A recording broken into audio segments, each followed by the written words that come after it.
Morning revelations. The gentle bump of landing gear touching down on Seattle's runway stirred Nora from the deepest sleep she'd had in months. For a moment, she forgot where she was, luxuriating in the unfamiliar sensation of feeling truly rested.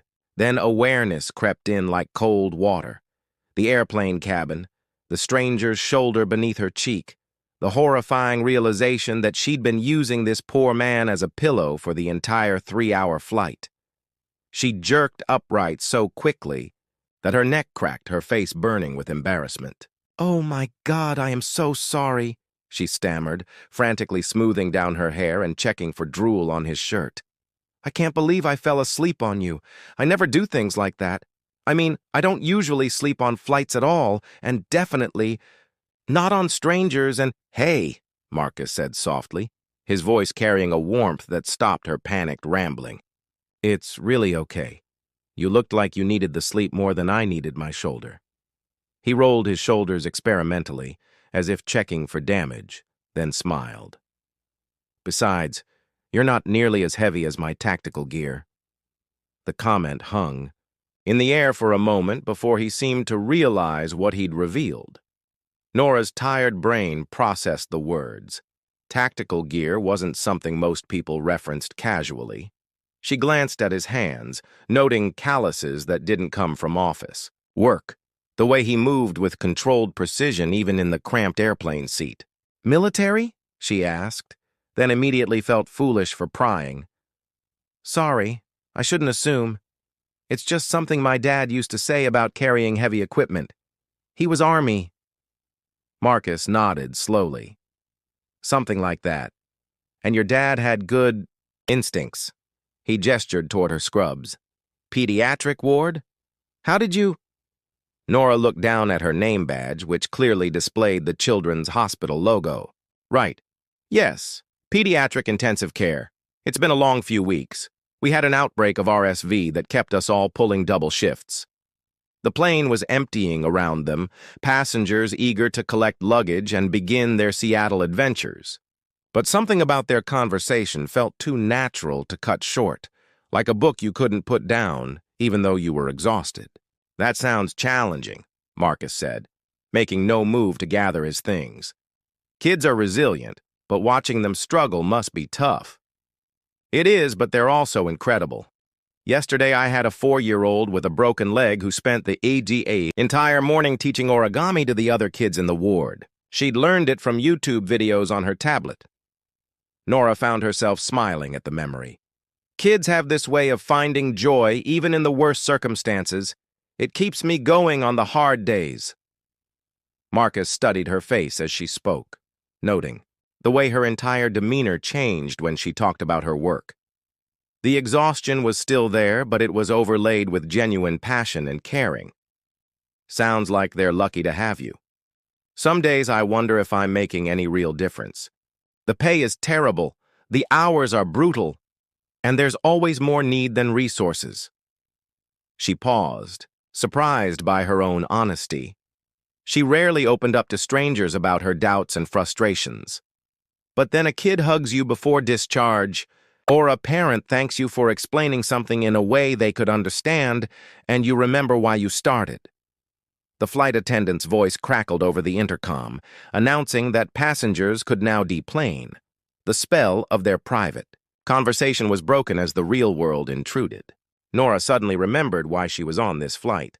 Rebecca's wedding, the rehearsal she was probably already late for, the carefully orchestrated weekend she needed to navigate on no sleep and borrowed confidence. "I should go," she said, reaching for her bag in the overhead compartment. Marcus stood to help her, his height making the task easy. As he handed her the overstuffed carry-on, their fingers brushed briefly. "Thanks again for letting me sleep," she said, meaning it more than he could possibly know. "And I'm sorry if I talked your ear off just now.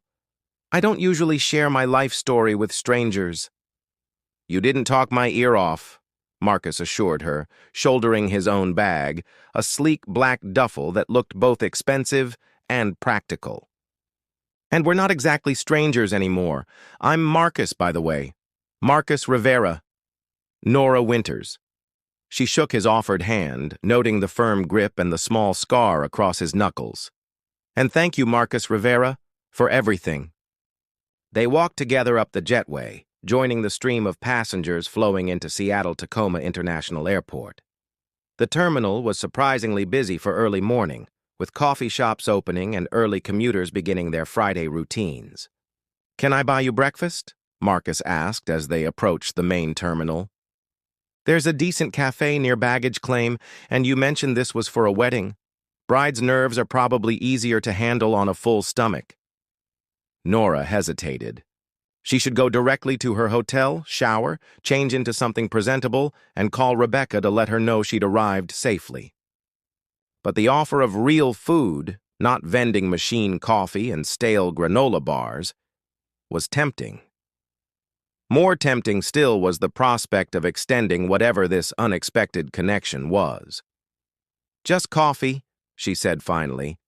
"I really do need to get to my sister's hotel soon, but coffee would be perfect."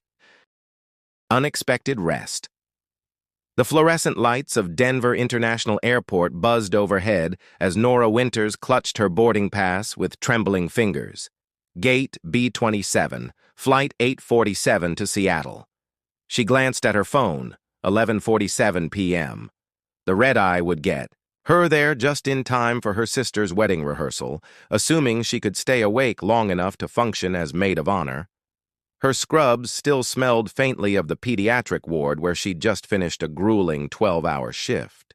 When the original maid of honor had backed out last minute, Nora couldn't say no to her sister Rebecca, even though it meant leaving 8-year-old Emma with their neighbor Mrs. Patterson and burning through her meager savings for a last-minute flight.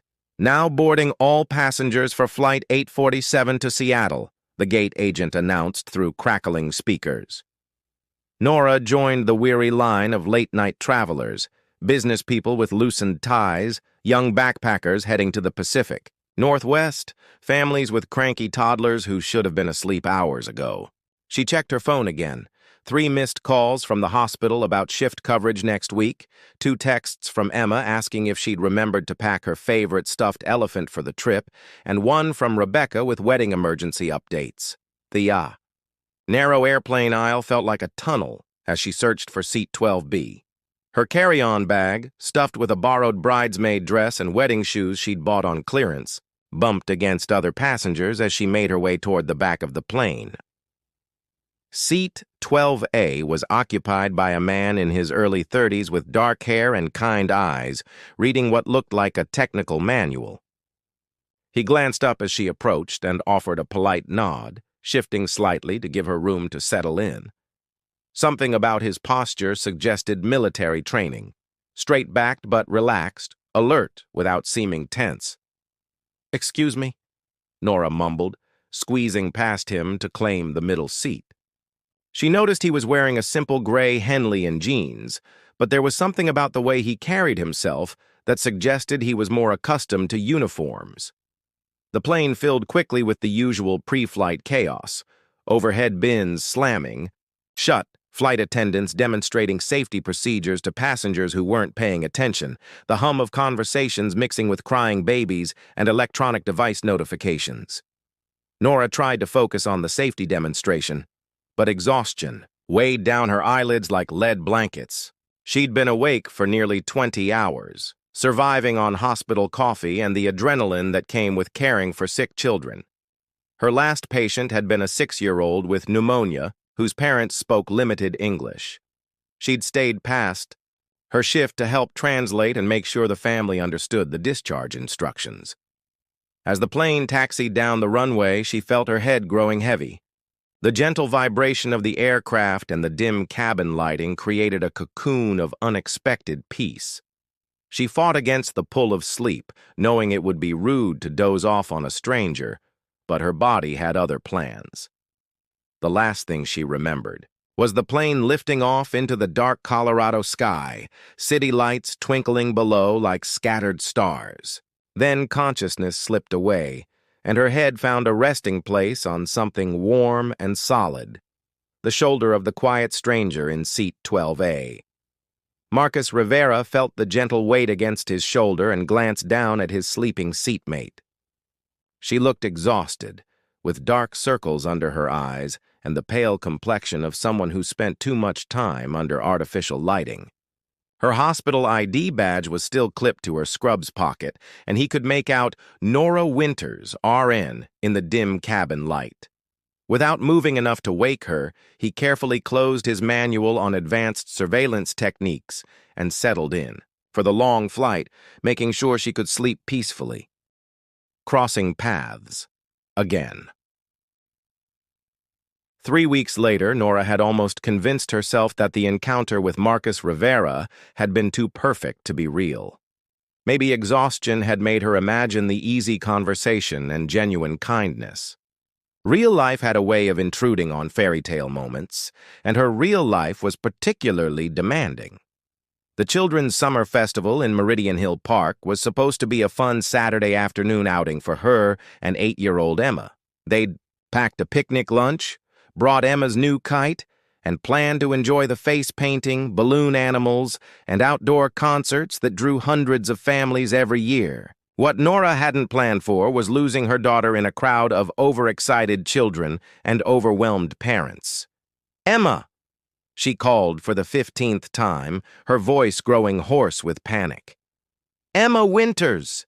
The festival sprawled across several acres of park space, with booths and activities scattered among tall trees that created perfect hiding spots for adventurous children. Nora had turned away for 30 seconds to buy lemonade from a fundraising stand, and when she'd turned back, Emma's bright yellow sundress had vanished into the sea of families. Her hands shook as she approached a park volunteer wearing a bright orange vest. "Excuse me, I can't find my daughter. She's 8. Blonde hair in braids, yellow dress with sunflowers on it. Her name is Emma Winters." The volunteer, a middle-aged woman with kind eyes, immediately shifted into crisis mode. "How long has she been missing?" "Maybe 10 minutes. She was right here by the lemonade stand and then—" Nora's voice cracked. As a pediatric nurse, she'd seen too many cases of children who'd wandered off and gotten hurt.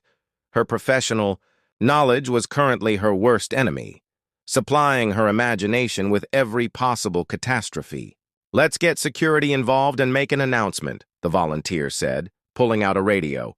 "Don't worry, honey. Kids get distracted by all the activities, but we find them quickly. The park is fully enclosed." Nora nodded, trying to be rational, but her heart was pounding so hard she could barely hear the volunteer's reassuring words. She pulled out her phone to call the police when a familiar voice spoke behind her. "Nora?" She spun around to find Marcus Rivera approaching, wearing civilian clothes, but moving with the same controlled urgency she remembered from the airplane. He looked concerned, his dark eyes taking in her obvious distress immediately. "Marcus? What? Are you—" She shook her head, focusing on the crisis at hand. "I lost Emma, my daughter. She was right here. And now she's gone and there are so many people—" "Okay, take a breath," Marcus said calmly, the same soothing tone he'd used on the plane. "How old is she and what does she look like?" 8, blonde braids, yellow sundress, with sunflowers. She's about this tall." Nora held her hand at chest level. "And she's wearing pink sneakers with light-up soles." Marcus was already scanning the crowd with practiced efficiency. "What is she like? Where would she go if something caught her attention?" "Animals," Nora said immediately. "She wants to be a veterinarian, and she loves music, especially if there are instruments she can see up close. There's a petting zoo near the south entrance and a bluegrass band setting up by the playground," Marcus said, his mental map of the festival clearly well established. "I'll take the petting zoo, you check the music area. If we don't find her in 10 minutes, we'll regroup and get more help." The park volunteers started to protest that they should wait for official security, but Marcus was already moving, his purposeful stride cutting through the crowd like he owned the space. Nora followed his example, jogging toward the playground, where she could hear guitar strings being tuned and microphones crackling to life. 7 agonizing minutes later, Nora heard Marcus's voice calling her name from across the park. She abandoned her search through the growing audience of music lovers and ran toward the sound, pushing past strollers and festival-goers with single-minded determination. She found them near the petting zoo, Marcus kneeling at Emma's eye level, while her daughter chatted animatedly, a small goat nuzzling her palm through the fence. Emma's face was streaked with happy tears, but she was clearly unharmed and thoroughly enchanted by her new four-legged friends. "Mommy!" Emma called when she saw Nora approaching. "I found the baby goats, and this nice man helped me when I couldn't find you. His name is Marcus, and he knows all about animals, and he said the goats like me because I'm gentle." Nora's knees nearly buckled with relief as she swept Emma into her arms, holding her daughter tight enough to feel her steady heartbeat. "You scared me so much, sweetheart. You know you're not supposed to wander off." "I'm sorry, Mommy. I saw the goats and I forgot. But Marcus found me really fast and he stayed with me so I wouldn't be scared." Over Emma's head, Nora met Marcus's eyes. He was standing now, brushing dirt off his jeans, looking relieved but trying not to intrude on the mother-daughter reunion. "Thank you," she said, the words completely inadequate for what she was feeling. "I don't know how to thank you enough." "You don't need to thank me," Marcus replied. "I'm just glad she's safe." He smiled at Emma, who was still clutching her mother but watching him with obvious fascination. "And I think those goats will remember you, Emma. You definitely made some new friends today." Emma beamed at the compliment, then looked between Marcus and her mother with the shrewd perception that 8-year-olds sometimes displayed. "Mommy, do you know Marcus from somewhere? You look happy surprised to see him."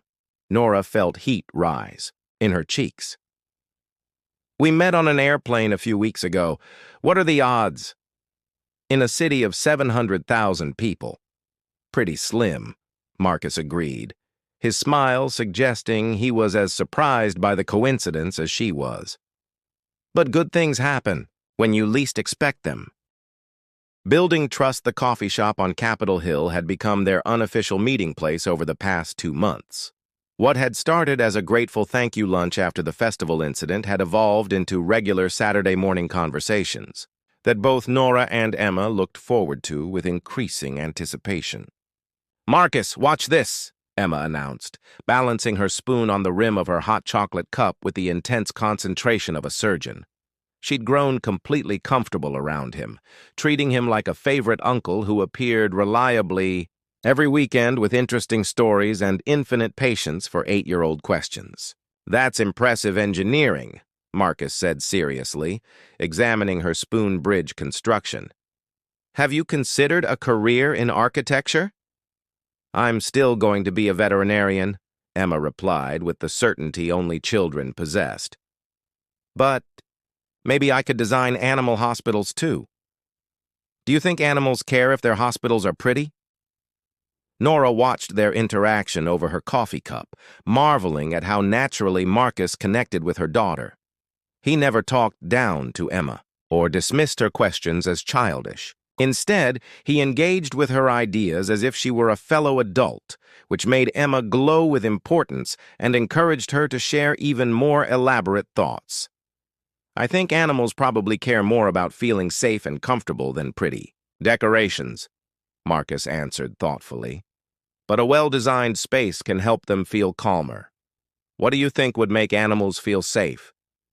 As Emma launched into a detailed description of her ideal animal hospital, complete with soundproof rooms, special lighting that mimicked outdoor sunshine, and separate entrances for different species, Nora found herself studying Marcus's face.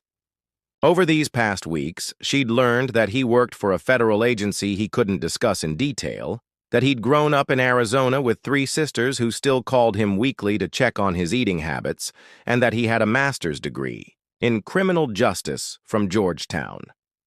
What she hadn't learned was why a man who could clearly have his pick of uncomplicated relationships was choosing to spend his free time with a single mother and her precocious daughter. The question had been nagging at her for weeks, especially as she found herself looking forward to their meetings with an intensity that scared her. "Earth to Mommy," Emma said, waving her hand in front of Nora's face. Marcus asked if we want to go to the Science Museum next weekend. Oh, Nora blinked, refocusing on the conversation. The Science Museum? They have a special exhibit on marine biology through the end of the month, Marcus explained. Emma mentioned she's studying ocean ecosystems at school, and I thought she might enjoy seeing the interactive displays. You're both welcome to come, of course. My treat. The easy invitation hung in the air, and Nora felt the familiar internal debate that had been plaguing her for weeks. Part of her wanted to say, yes, immediately. Emma would love the museum, and Nora genuinely enjoyed Marcus's company. But another part, the protective mother who'd been hurt before, whispered warnings about getting too comfortable, too dependent on someone who might disappear without explanation. Can we, Mommy? Please? Emma's eyes were bright with excitement. Mrs. Peterson said the museum has a touch tank where you can pet stingray fins, and Marcus probably knows lots of scientific facts because he's really smart. I don't know about really smart, Marcus said with a modest smile, but I do enjoy learning new things, and I've heard good things about that stingray exhibit. It sounds wonderful, Nora said carefully, but are you sure you want to spend your weekend with us? You must have other things you'd rather do. Something shifted in Marcus's expression, a flash of vulnerability that he quickly masked. Actually, there's nowhere I'd rather be. These Saturday mornings have become the best part of my week. The honesty in his voice caught Nora off guard. She'd been so focused on protecting herself and Emma from potential disappointment that she hadn't considered that Marcus might be just as invested in their growing friendship. Mine too, Emma announced cheerfully, oblivious to the undercurrents of adult emotion swirling around her. Mommy smiles more on Saturdays now. She used to be grumpy in the mornings before coffee, but now she sings while she makes breakfast. Emma, Nora warned, embarrassed by her daughter's observational skills. It's true, and you bought new jeans last week, which you never do because you always say we need to save money for important things. But then you said looking nice was important too. Marcus's eyes crinkled with amusement, but he was kind enough not to comment on Emma's revelations about her mother's recent behavior changes. Instead, he reached into his jacket pocket and pulled out a small wrapped package. Speaking of important things, I brought you something, Emma. It's not much, just something I saw that reminded me of you. Emma's eyes went wide as she carefully unwrapped the package to reveal a small stuffed animal, a perfectly detailed baby goat with soft gray fur and tiny horns. You remembered the goats from the festival, she gasped, clutching the toy against her chest. This is the best present ever. What's his name? I thought you might want to name him yourself, Marcus said. He's yours now. Gulliver, Emma said immediately. Like from the story about traveling to strange places and meeting new friends. Thank you, Marcus. This is perfect. Nora felt something shift in her chest, a loosening of the tight control she'd maintained over her heart for so long. The gift wasn't expensive or flashy, but it showed that Marcus had been thinking about Emma when he wasn't with them, that he'd remembered a small detail from their first real meeting and cared enough to act on it. That was very thoughtful, she said softly, meeting his eyes across the table. You didn't need to do that. I wanted to, Marcus replied simply. She's a special kid, Nora. You've done an amazing job raising her. The compliment hit deeper than it should have, touching on all of Nora's insecurities about single parenthood and whether she was enough for her daughter. She felt tears prick at the corners of her eyes and blinked them away quickly. So, she said, changing the subject before her emotions overwhelmed her completely, tell me more about this marine biology exhibit. What exactly are we getting ourselves into? As Marcus launched into an enthusiastic description of interactive exhibits and educational programming, Emma named her new goat friend, and Nora allowed herself to imagine what it might be like to trust someone completely. For the first time in years, the possibility didn't terrify her quite as much as it thrilled her. Taking flight. Together 1 year later, Nora found herself on another airplane, but everything about this flight was different. Instead of exhausted scrubs, she wore a soft blue sweater that Marcus had complimented weeks earlier. Instead of flying, alone to handle a family crisis, she was traveling with the two most important people in her world. And instead of dreading the destination, she was nervous with anticipation about meeting Marcus's extended family in Phoenix. "Look, Mommy!" Emma pressed her face against the window, watching clouds drift past like cotton candy mountains. "We're so high up. Do you think birds can fly this high?" "Some can," Marcus answered from the aisle seat, having insisted that Nora take the middle so she'd be comfortable between him and Emma. "Golden eagles have been spotted at altitudes over 20,000 feet. Commercial planes usually fly between 30,000 and 40,000 feet. "Wow," Emma breathed, impressed as always by Marcus's seemingly endless supply of interesting facts. Over the past year, he'd become her favorite source of information about everything from why the sky was blue to how ice cream was invented. "Maybe when I'm a veterinarian, I can help birds that fly too high and get tired." Nora listened to their conversation with half her attention. The other half focused on the small velvet box she'd glimpsed in Marcus's carry-on bag when he'd retrieved his book earlier. She'd pretended not to see it, but her heart had started racing with possibilities she was almost afraid to acknowledge. The past year had been a gradual process of building trust and deepening connection. Marcus had been patient with her fears about letting someone new into their carefully constructed life, never pushing for more than she was ready to give. He'd shown up consistently, for Emma's school play where she'd played a singing sunflower, for the night Nora had food poisoning and needed someone to pick Emma up from soccer practice, for countless ordinary moments that had somehow become extraordinary because he was there to share them. "Ladies and gentlemen, we're beginning our descent into Phoenix Sky Harbor International Airport," the captain announced over the intercom. "Flight attendants, please prepare the cabin for landing." Emma immediately launched into her pre-landing routine of making sure Gulliver the goat was securely fastened in her backpack and reviewing all the activities Marcus's family had planned for their visit. His three sisters had been planning this trip for months, eager to meet the woman and child who had clearly captured their brother's heart. "Are you nervous about meeting everyone?"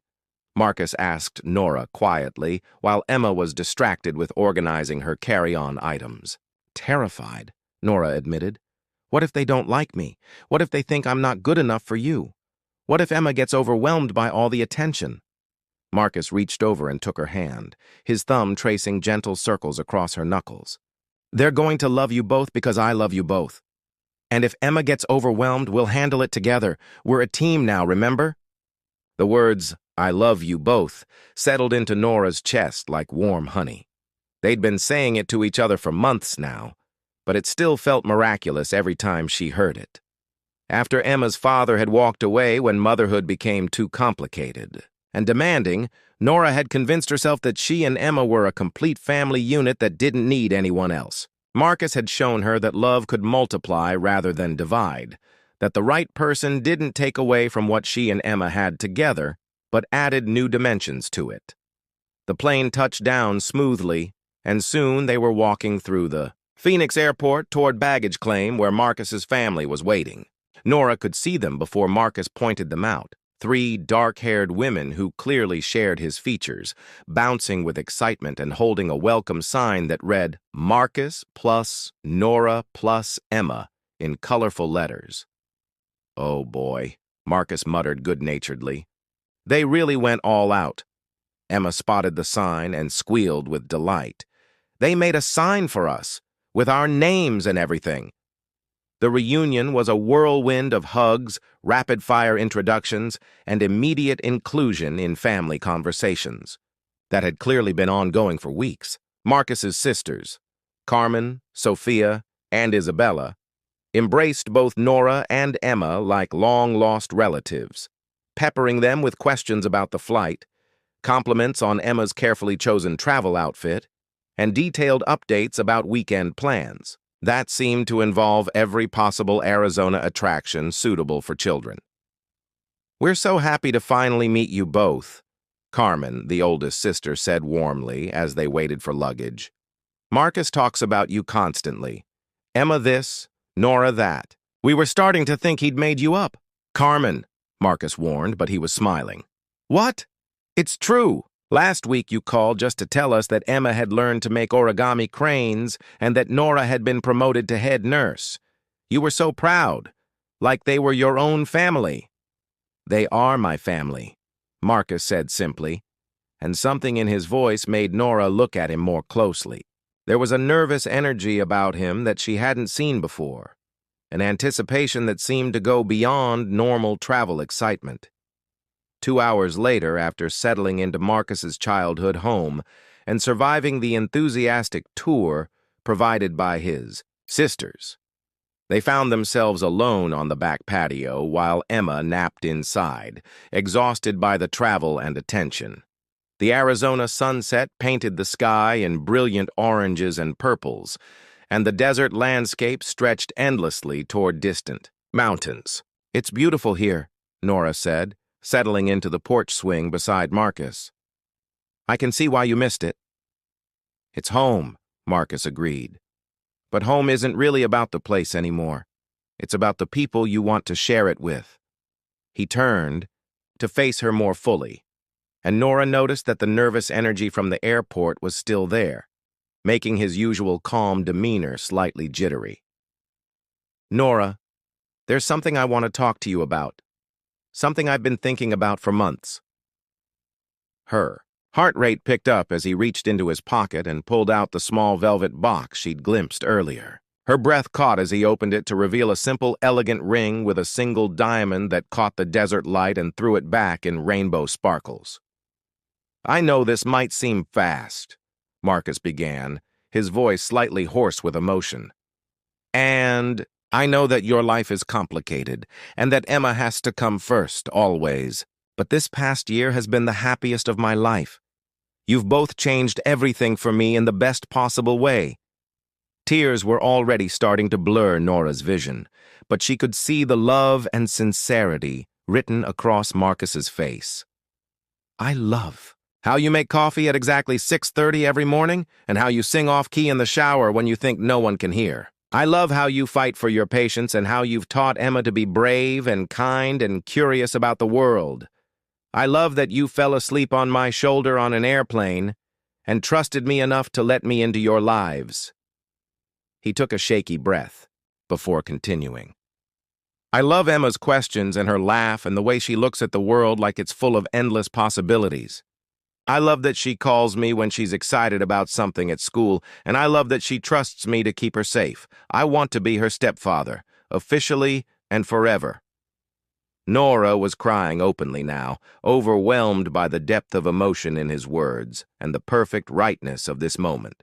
Most of all, Marcus said, sliding off the swing to kneel in front of her. I love you, Nora Winters. I love your strength and your compassion and the way you make me want to be a better man every single day. Will you marry me? Will you let me love you both for the rest of our lives? Yes, Nora whispered, then louder. Yes, absolutely yes. As Marcus slipped the ring onto her finger, Emma's voice drifted out from the house. Mommy? Marcus? Are you out there? I heard crying, but it sounds like happy crying. They looked at each other and started laughing, the kind of pure joy that comes from knowing you're exactly where you're supposed to be. We're out here, sweetheart, Nora called. And yes, it's definitely happy crying. Come see what Marcus asked me.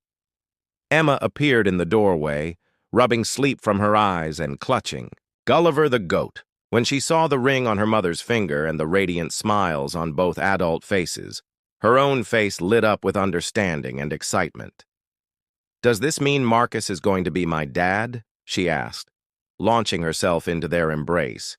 If you want me to be, Marcus said seriously, meeting her eyes, it would be the greatest honor of my life.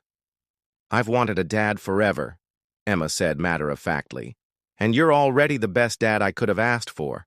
You just needed to make it official. As the three of them sat together on the porch swing, watching the last of the sunset fade into star-filled darkness, Nora reflected on the unexpected journey that had brought them here. A year ago, she'd been a tired single mother, just trying to survive each day. Now she was part of something bigger and more beautiful than she'd ever dared to dream. Sometimes the best things in life really did happen when you least expected them, when you fell asleep on a stranger's shoulder at $30,000 feet and woke up to find that you'd landed exactly where you belong.